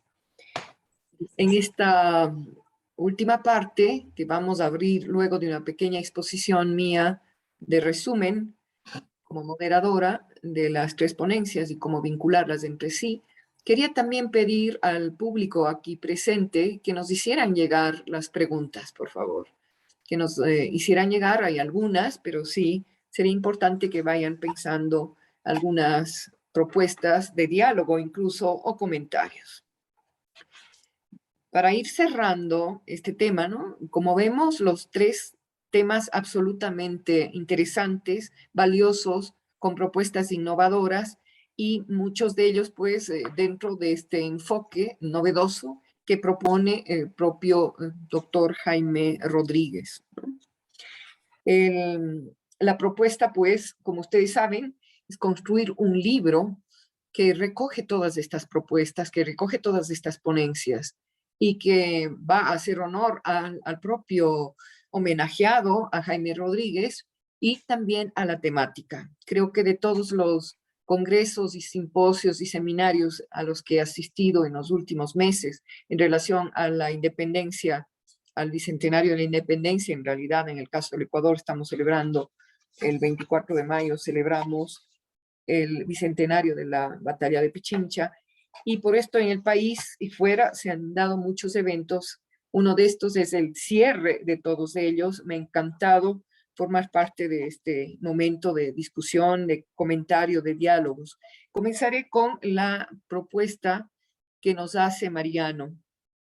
Esta visión de comienzos de 1820, la situación de las Provincias Unidas del Río de la Plata, el conocimiento y la opinión pública en relación a los sucesos de Guayaquil, la crisis de Guayaquil, o lo que significa para Buenos Aires, en realidad, luego Argentina, el tema de la independencia de Guayaquil y las condiciones en las que se está produciendo esta posibilidad de que pasara a manos de Colombia esta intromisión, como era vista por los bonaerenses y por los argentinos, intromisión de Colombia en territorios que históricamente creían, fundamentaban una relación más bien hacia el sur o más bien con Perú. Los negocios de Guayaquil, lo llaman, ¿no? La prensa, las soberanías, también se van viendo allí las diferencias y lo que veníamos viendo en la mañana de ayer, en la tarde de ayer, las soberanías locales, las provincias que funcionan como estados, también la llegada de Mosquera, estas relaciones, esta construcción de los nuevos estados son procesos que se están construyendo con el día a día, es decir, no hay una experiencia sobre ello. Y también, pues, estas críticas que se hacen a la diplomacia, a lo que está pasando, a los tratados entre el Estado de Colombia y Perú. En realidad esto es importantísimo porque estamos viendo que un evento no es aislado, que los sucesos de Guayaquil para nada están aislados. Están presentes no solamente en las opiniones de la prensa y la opinión pública. En Buenos Aires también está muy relacionado con lo que está pasando política y estratégicamente, y que va más allá de los rumores, ¿no? Y que va más allá de los acontecimientos. Y estamos viendo que hay una visión de unidad, de un gran territorio, y que esto pues hemos perdido con la presencia de las nuevas naciones-estados, ¿no? O nuevas, digo, 200 años después. Es interesantísimo que también esto se conecta con la preocupación que tienen en el norte del Perú, viendo desde la propuesta que se hace por parte de Elizabeth Hernández, que nos da una visión profundísima de los sucesos y de las relaciones de lo que está sucediendo al norte de Perú. La propuesta de Piura, el tema del puerto de Paita, las relaciones directas, ya las vio también, está muy bien enlazado con el tema de Susana Lana. No hay cómo separar el uno del otro, el uno enriquece completamente al otro. Esta cuestión del devenir independiente del sur del Ecuador, ese devenir independiente de Guayaquil, y cómo el norte del Perú y la zona de la sierra peruana también, cercana a la región de influencia de Trujillo, responde a estas situaciones. La clave está, pues, en esta relación importantísima de estos mercados, en donde, por supuesto, no existía una frontera que aún hoy es imaginaria, una frontera que divide a estos territorios y que muestra que, pues, estamos hablando de una comunidad política, de una comunidad, de una sociedad con lazos muy fuertes, con vivencias similares. Realmente las dos historiadoras hicieron un precioso y detallado análisis de estas relaciones riquísimas, comerciales, económicas, sociales, políticas, entre el sur del Ecuador y norte del Perú. También aquí vemos claramente el papel del obispo de Cuenca, cómo se comunica con las ciudades del norte del Perú. Es así, lo hacen a través de un importante personaje que es José María de Landa y Ramírez, a través del obispo, ¿no? Entonces, las primeras ciudades que le reciben son propiamente Piura, Trujillo, son las que se enteran de los sucesos. el papel que juega Abascal, porque Abascal tiene un papel aquí importantísimo, y por supuesto, esta visión de la revolución política desde el Perú, la revolución de Quito desde el Perú, el comportamiento que tiene en Cuenca y Guayaquil, todo hay una resonancia y es importantísimo saber que podemos describir a través de varias manos, a través de varias miradas, una historia no dividida en pequeños estados, sino una historia general que se construye también desde las regiones y desde la historia regional.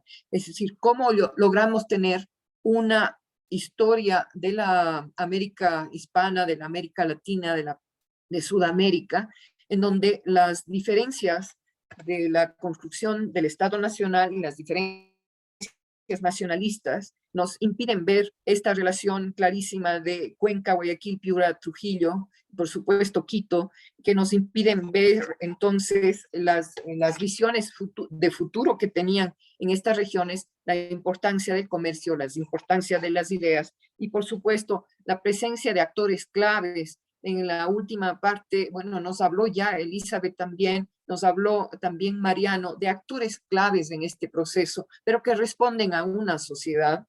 Y finalmente, pues, me quedaría aquí con la presencia de Villamil en Guayaquil, la masonería, la fragua de Vulcano y el poder del comercio y la búsqueda de una propuesta política propia, por supuesto en consonancia con las novedades que traía el liberalismo y las revoluciones hispánicas en general. Muchísimas gracias y abrimos, después de felicitar a los tres, Mariano, Elizabeth y Susana nos han dado unas lecciones extraordinarias hoy. Abrimos entonces el diálogo. Si desea Ahmed, pues le tocaría la parte de la lectura de las preguntas. Muchísimas gracias. Muy bien, doctora Borrero, con mucho gusto. Vamos a pasar a las preguntas. Empecemos pues con una pregunta para Elizabeth Hernández. ¿Hubo alguna propuesta, dice Pablo Cisneros, ¿hubo alguna propuesta desde el norte del Perú para unirse a Guayaquil después del 9 de octubre? ¿Había vínculos de parentesco fuertes como para habérselo planteado? Gracias por la pregunta, a Pablo, ¿no? A Pablo Cisneros, gracias por la pregunta. Empiezo por la segunda parte de ella, ¿no? ¿Hay fuertes vínculos de parentesco? Sí, hay fortísimos, si se puede aplicar esa palabra, vínculos de parentesco entre el norte peruano y el sur del Ecuador, que creo que están bastante bien trabajados en la historiografía, sobre todo regional, ¿no? Independentista. Ahora, si hubo una propuesta desde el norte, por el momento no me he encontrado ninguna, pero sí mucha preocupación por los acontecimientos, siempre viendo las etapas, ¿no? O sea, en un primer momento la preocupación era porque Guayaquil era ya patriota, como lo he puesto en mi propuesta, Guayaquil era patriota y el norte del Perú no, entonces había esa preocupación. Y luego la preocupación era porque no se hubiese terminado de consolidar la independencia en el Ecuador. Entonces ya el Perú patriota, ya el norte del Perú patriota, preocupado por esto. Ahora, me imagino que irán apareciendo, como digo, faltan muchos estudios al respecto, pero me imagino que si hasta el momento no se ha podido encontrar una propuesta política desde el norte, es que también el norte peruano estuvo muy vinculado a lo que vendría a ser la política, vamos a decir, del naciente Perú independiente. Estuvo estrechamente relacionado con el tema de apoyos, por ejemplo, apoyos hacia Trujillo, que fue la primera sede administrativa, por decirlo así, antes que Lima proclamase la independencia.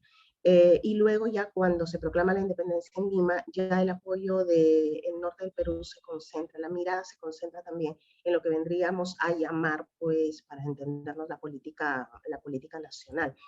Y a partir de ahí, pues ya podríamos nosotros decir, bueno, se ha consumado la independencia en el Ecuador y ya digamos que las expectativas son diferentes, ¿no?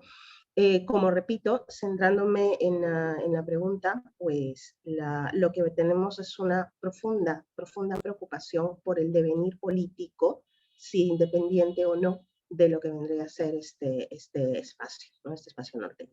Es lo que puedo comentar, Pablo. Gracias, profesora Hernández.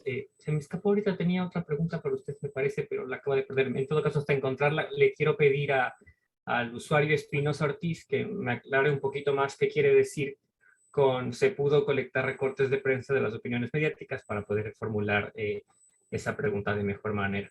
Encontré ya la pregunta es de Roberto Cordero, le dice felicitaciones por el simposio, para Elizabeth Hernández. ¿Hay alguna fecha aproximada en la que se empieza a designar como Cuenca del Perú a Cuenca? ¿Existen documentos oficiales con este nombre que salgan desde Lima? Bueno, no tengo una respuesta para esa pregunta. Yo he trabajado documentación de fines del siglo XVIII y prácticamente pues las primeras 2 décadas del siglo XIX. Y sí me he encontrado con documentación que habla o que se menciona Cuenca del Perú, inclusive documentación oficial, ¿no? Documentación que nos viene de Ecuador y documentación que sale desde el Perú. No podría poner una fecha, ¿ya? Pero por mi área, ¿no? de trabajo, te podría decir que es en este periodo, ¿no? Que es lo que yo he podido ver, los fines del siglo XVIII, las 2 primeras décadas del siglo XIX.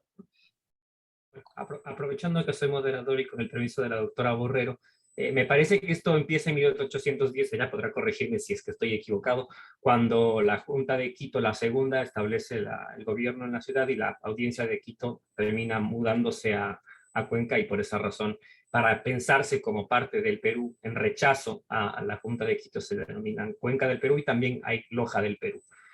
Bueno, Gracias, Ahmed. Me sonaba que era de ese periodo, pero no quería lanzar una cosa tan específica, pero si la tienes tú, fantástico, Sí. Muchas gracias. Con mucho gusto. Bueno, paso a 2 preguntas que voy a tratar de conectar para Mariano.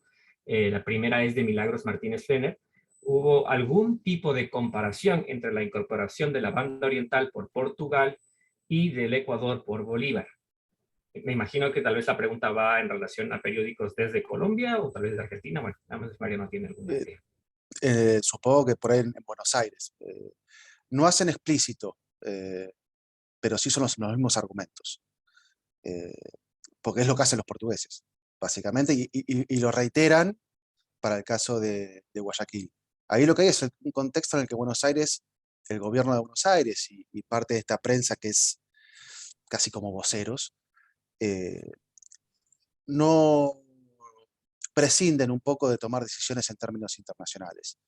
La banda oriental está ocupada desde el 16 y estamos en el 22, 23.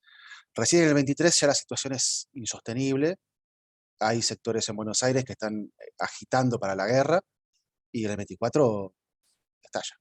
Digamos, ya no hay forma de que Buenos Aires no decida ya tomar o echar a los portugueses. Digo, en Buenos Aires hay muchos orientales también pidiendo por la liberación de la banda oriental. Muchos opositores al gobierno de Buenos Aires de turno, lo que se llama en ese momento el Partido Popular, que después va a devenir el Partido Federal, también están agitando por iniciar la guerra con la banda oriental. Y los argumentos son los mismos. O sea, es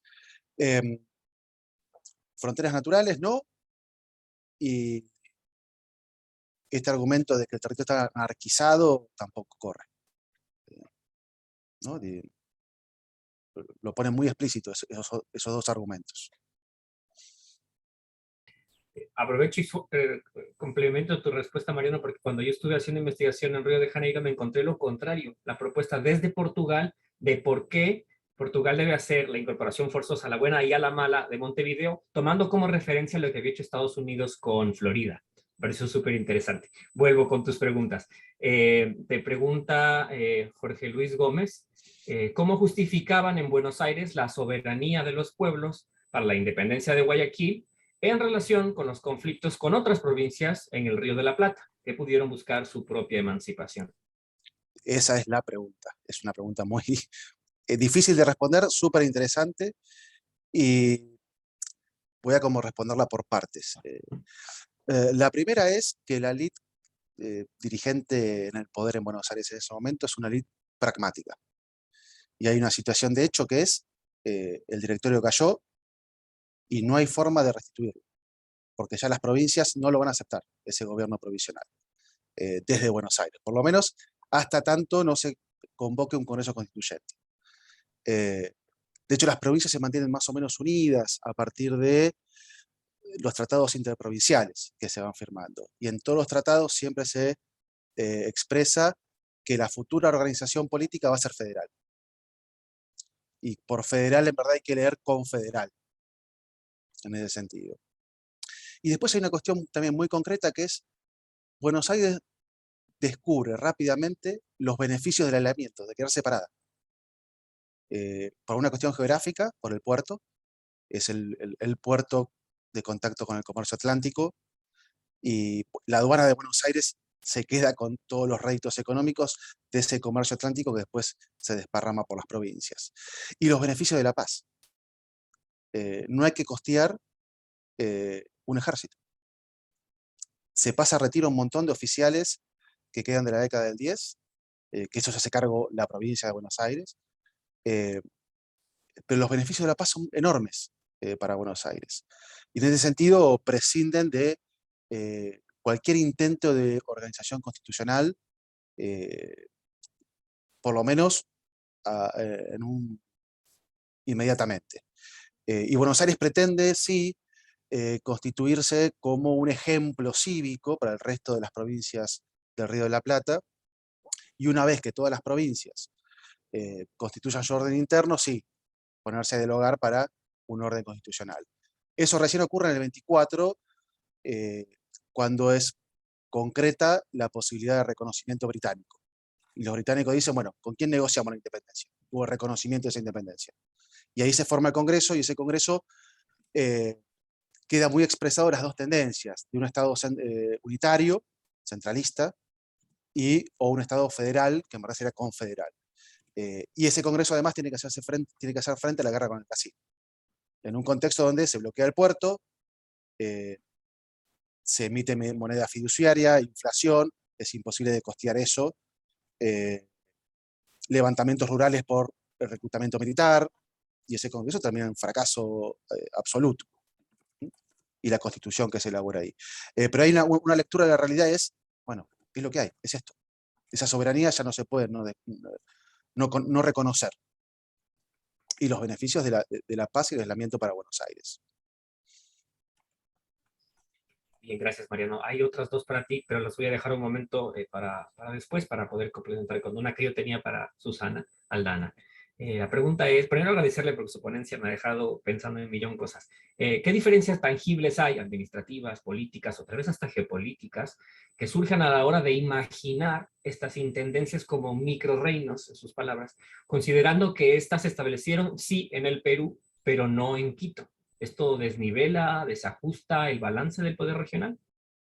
Lo que pasa es que una de mis posiciones personales, que son un poco distintas cuando trabajo la historia regional, la historia nacional tiene un cariz, la historia regional para mí tiene otro cariz.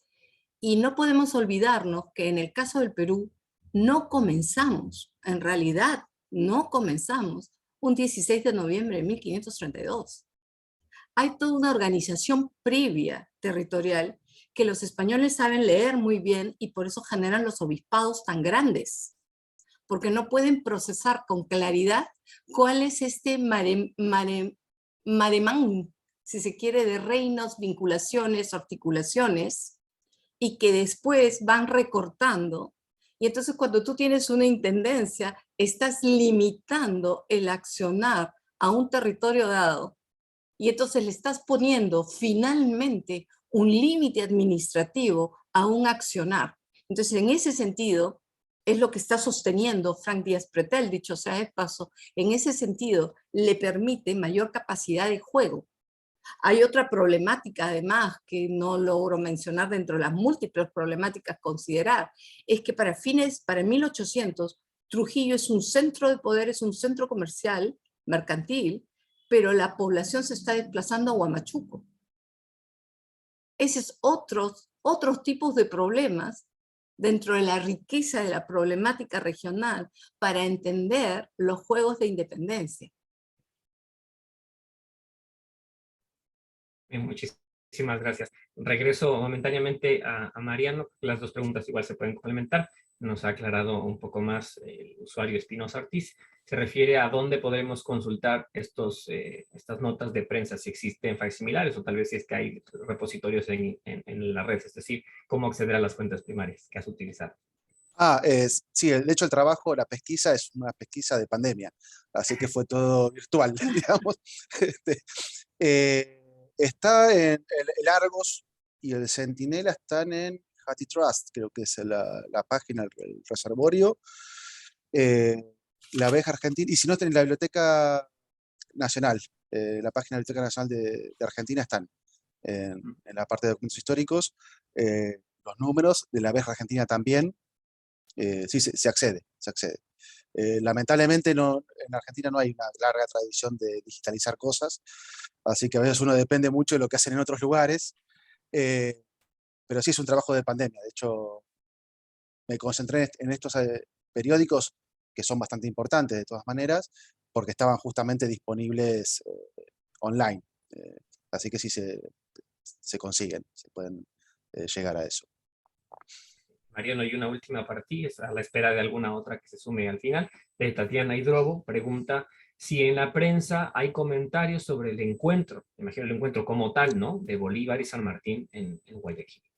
Sí, aparece cuando se reúnen, y, bueno, hay una reunión en Guayaquil.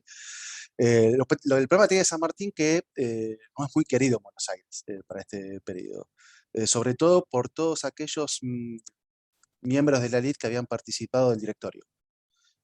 Cuando San Martín está en Chile, sobre todo a partir del 19, las cartas que le mandan a San Martín es volvé porque el gobierno no se sostiene sin tropas, porque tiene la amenaza de las provincias de Santa Fe y Entre Ríos, que están todavía bajo la influencia de Artigas, opuestas a la política de Buenos Aires, y San Martín no vuelve. Le dice, no vuelvo. Por una cuestión política, de realmente buscar la independencia, y segundo porque es muy claro, dice, si vuelvo a repasar los Andes me quedo sin tropas, se me desbandan todos. Y entonces queda esa cosa de que como San Martín no vino a apoyar al gobierno central, y que el gobierno central cayó porque San Martín no volvió. Gracias, Mariano. Susana nos ha dejado una pregunta que no le entendí muy bien, porque creo que estaba conectado con tu anterior intervención. Si quiere, la doctora Aldana puede, ¿no? Discúlpeme que aproveche, pero Mariano, la verdad es que me pareció tan interesante lo que dices y no puedo evitar pensar en todos los vínculos que tienes desde el norte del Perú, sobre todo con Tucumán y con Salta, Luzuriaga, Lavalle, etc. Entonces me pregunto, desde cuando trabajas en Buenos Aires, me pregunto si la opción de Buenos Aires por buscar la paz, por separarse de la guerra, tiene que ver algo con me quiero librar de San Martín, no solo de Bolívar, como nos has dicho, sino de San Martín y de su estela, cosa que es fundamental, porque en el caso de nosotros, pues también hay una batalla entre San Martín y Bolívar, ¿no? O sea, por eso te quería preguntar eso, disculpa que está mal hecha. Sí, a ver, más que con respecto a San Martín, es la bronca, por decirlo de alguna manera, que les da que San Martín no vuelva a defender al directorio. Eso es muy claro en la correspondencia. Y lo que decía con una pregunta anterior, los beneficios de la paz. Para Buenos Aires la paz es tener recursos económicos, recursos que en la década del 10 no había más de dónde sacar plata. Porque ya no hay más, desde el 15 ya no, ni lo intentan tomar Potosí, y encuentran que en el libre cambio, a partir del 20, y ese flujo comercial, la aduana recauda. La aduana es una caja de recaudación. Y esa aduana queda en Buenos Aires. Entonces la paz es el contexto, y por eso no prescinden de la política internacional, prescinden de intentar restituir un gobierno central. Les va bien así, digamos, hablando mal y pronto, ¿no? Encuentran en eso dice, che, esto nos beneficia. Encontramos un producto para exportar, que son los cueros, y tenemos tierra. Y la inversión para producir cueros es nula casi, porque ganado hay. Entonces, se ocupan de extender la frontera hacia el sur para incorporar tierras, exportar cueros, importar productos para que la aduana recaude, y eso queda en Buenos Aires. Eso es un poco simplificando, ¿no? La lógica de esta elite bonaerense. Hasta el 24, que está, bueno, la posibilidad de reconocimiento británico, y ahí intentan nuevamente un Congreso Constituyente que termina nuevamente en una tormenta y en un conflicto civil que después va a permitir el ascenso de Rosas al poder en la provincia de Buenos Aires. Gracias, Mariano. Hay una pregunta, creo que es general, tal vez puede ir para ti, pero para todos también. ¿Cómo se rearticula el comercio en medio de la guerra? Con Buenos Aires ya independiente desde 1816 y limitando las redes comerciales con el Perú y con Quito. ¿Predomina el contrabando y el corso? Pregunta Jonathan Cárdenas. Bueno, yo quiero comentar algo respecto a la pregunta de Jonathan, que agradezco. Bueno, en realidad se rearticula con las independencias.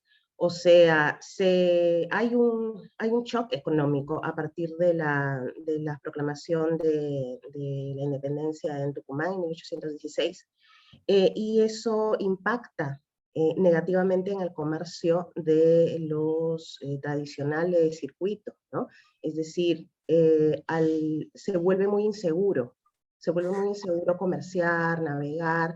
Esto lo dicen todos los comerciantes, los norteños, que son los que hemos mirado, ¿no? Susana y yo, sobre todo, lo indican y lo afirman de manera bastante clara, porque no es seguro comerciar. Esto también tiene que ver con la evolución de la guerra. Luego, cuando, por ejemplo, ya tenemos a la expedición libertadora, la escuadra libertadora en las costas del Pacífico, allí se agudiza la crisis, tanto así que el virrey de entonces, el virrey Joaquín de la Pezuela, tiene que decretar el libre comercio, pero el libre comercio en serio, no el comercio protegido de la reforma borbónica, ¿no? De fines del siglo XVIII, el libre comercio con naciones extranjeras. Eso inclusive al virrey le trae muchos problemas con los grandes comerciantes. Por ejemplo, los comerciantes del Tribunal del Consulado se oponen al libre comercio a pesar de que tienen bloqueado el Pacífico. Y eso va a agudizar la crisis, va a haber una situación de mucha incertidumbre, de desabastecimiento de productos, considerando que en ese momento, por ejemplo, de que estoy hablando de que decreta el libre comercio el virrey Pezuela, ya se ha dado las independencias de Chile. La independencia de Chile, quiero decir, en Maipú sobre todo. O sea, a partir de 1819, Maipú en el 18, a partir de 1819 el comercio se vuelve un problema mucho más grande. Entonces se convierte incluso en un factor que para algunos condiciona que la propia ciudad de Lima luego proclame su independencia, porque ahí ya está cercada al norte con Guayaquil independiente, el norte peruano independiente, el sur está también independiente, el Pacífico está, vamos a decir, entre comillas, documentación de época, infestado por los insurgentes. Entonces, en ese contexto es que vamos a decir que Lima capitula, ¿no? O sea, el rey abandona Lima y se retira. La rearticulación, o sea, se vuelven a conectar cuando ya todo el espacio es patriota, ¿no? El norte se rearticula cuando ya con Guayaquil, bueno, van a la par en una misma línea política, ¿no? Eso es lo que podría decir desde mi caso. Y obviamente el contrabando, wow, o sea, los ingleses hicieron su fiesta, ¿no? En Lima hicieron su fiesta en los otros puertos, ¿no? También importantes, ¿no? Lo dejo ahí. Tal vez Mariano, Susana quieran comentar algo más sobre eso. Complemento lo que dijo Elizabeth. De hecho, por poner un ejemplo, la élite salteña en 1810, una parte importante de la élite salteña es realista, porque se suspende el circuito mercantil con el Alto Perú. Y sobre todo a partir de la década del 20, lo que hay es diferentes orientaciones mercantiles, en ese sentido. Lo que son las provincias del norte van a estar vinculadas a la economía boliviana. La zona de Cuyo con la economía chilena, y después una orientación atlántica, en ese sentido. En el caso de Río de la Plata es el libre cambio, por lo menos Buenos Aires es lo que va a imponer, porque es la forma de recaudar que tienen. Eso afecta, sí, las economías regionales del resto de los estados provinciales, porque esas importaciones le cierran ese mercado que es Buenos Aires, que para las provincias es el mercado más importante después.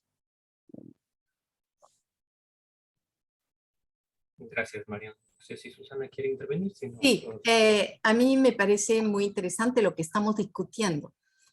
A ver, primero que nada hay que recordar que es comercio. O sea, no sé yo enseño en una universidad mercantil y entonces hay que ver que los comerciantes van a encontrar cómo moverse. A pesar de todo, van a encontrar cómo escaparse del asunto. Es verdad que tienen los contrapisos, es verdad, pero cuando van, por ejemplo, lo que dije, ¿no? Hay la guerra anglo-española en el Caribe, se comienzan a presentar aquí. Ya no están esperando que de aquí vaya del Pacífico, vayamos al Caribe, sino del Caribe pasan por acá. Cuando hay problemas en Guayaquil, entran por Macará, entran por Cuenca, no tanto por Cuenca como por Loja, y bajan por Piura, que está en una situación que no llegué a decir más indefinida, porque sí tiene los nobles y además tiene el vínculo con Cuenca muy importante a través de los Espinosa de los Monteros y Aymerich, ¿de acuerdo? Y otros comerciantes que no son nobles, pero son muy poderosos, y sí, pero no, porque hoy día soy comerciante, hoy día soy realista si me deja pasar el barco o la mula, la reata, y mañana voy a ser un jurado independentista, y justamente la campaña que hacen los independentistas cuando están en las pampas y tocan a los comerciantes es decirles que no les van a hacer daño y que pueden pasar porque los insurgentes, o sea, los patriotas, son patriotas y no son ladrones. Entonces, ahí hay toda una capacidad de juego que hay que reconocer que falta tanto por estudiar en realidad, pero el comercio se sigue manteniendo. En las ciudades es más difícil por razones de ejército, pero en el campo y en el mar es un poco más fácil, sobre todo porque pasan de los barcos de calado a lo que vienen a ser las pequeñas balsillas, que no son tan pequeñas, y con las balsillas les hacen el juego también a los insurgentes. O sea, la capacidad de juego es muy interesante. Ahora, en grande, ciertamente, como bien acaba de mencionar Elizabeth, una vez que tienes las pinzas, si Trujillo es independiente, inmediatamente, perdón, si Guayaquil es independiente, inmediatamente Lambayeque es independiente, que no lo he mencionado porque es villa, pero es importantísimo, no le queda otra Piura que decidirse. Y eso es, porque recuerden que acá estamos jugando no tanto en territorio, sino como redes humanas. Entonces, claro, si mi pariente es la mujer de Aymerich y ellos son realistas, lo más probable es que yo también opte por ser realista.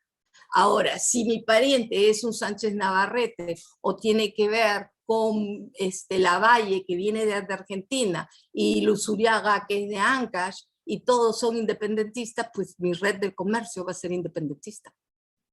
Eso es algo, y además hay teoría de revolución, o sea, quieras que no, hay un primer momento en que se ofrece una cosa, y una vez que la ofreciste, tienes que cumplirla, y dices, no, vamos a hacerlo a corto, vamos a hacer, y ¡rum!, se viene la segunda parte. Primero es San Martín, y por eso mucha gente va a optar por Bolívar, porque los discursos políticos son distintos. San Martín es mantener más un status quo. Bolívar es cambiemos. En fin, realmente es un tema muy interesante. Muy interesante. Nos deja pensar al final que esta guerra civil entre familias también es una guerra comercial civil, ¿no? Una guerra económica, claramente articulándose en este momento. Y yo solo quiero cerrar me deja todo esto pensando también con este otro ángulo que inicialmente habíamos planteado para el libro, pero no se pudo concretar, con Río de Janeiro, Baltimore y Filadelfia, porque ahí también hay muchísimo, tanto el comercio como exiliados, se me viene solo el nombre ahora, Vidaurre mismo, Rocafuerte o Pasos Canqui, ¿no? Hay tanto para explorar que habría sido maravilloso tenerlo. Le devuelvo la palabra a la doctora Borrero, pues para que ella aproveche y haga la aclaración y pueda cerrar cuando guste.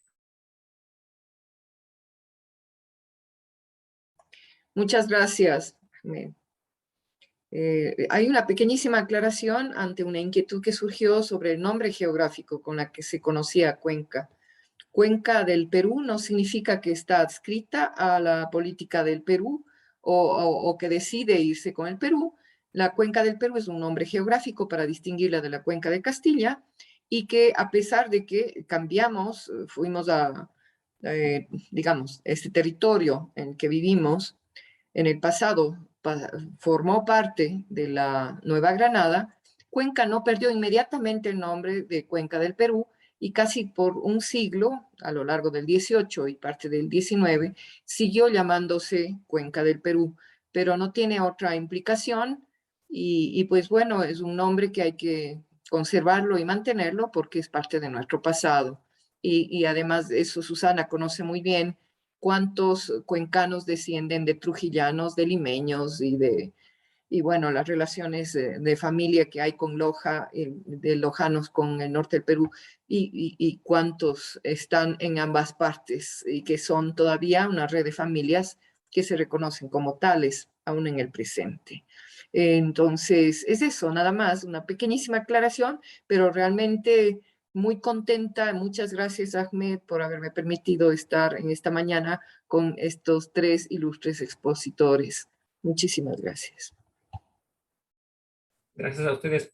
A recordarles nada más que la siguiente mesa, la quinta, el día de hoy es a las 11:30 de la mañana. Tendremos la moderación de Francisco Ortega, la participación de Gustavo Bahamonde, con una mirada desde Venezuela, de Luis Arellano Prado, una visión desde el norte de la provincia de Quito, es decir, lo que es ahora Popayán, el sur de Colombia, y Jorge Conde, que también nos hará una lectura de las intendencias en el periodo colombiano y Guayaquil. Nos vemos entonces en aproximadamente una media hora. Ok, Gracias. gracias, muchísimas gracias a todos. Muchas Nos vemos. gracias. Hasta luego. Muchas gracias a todos. Hasta luego. Hasta luego.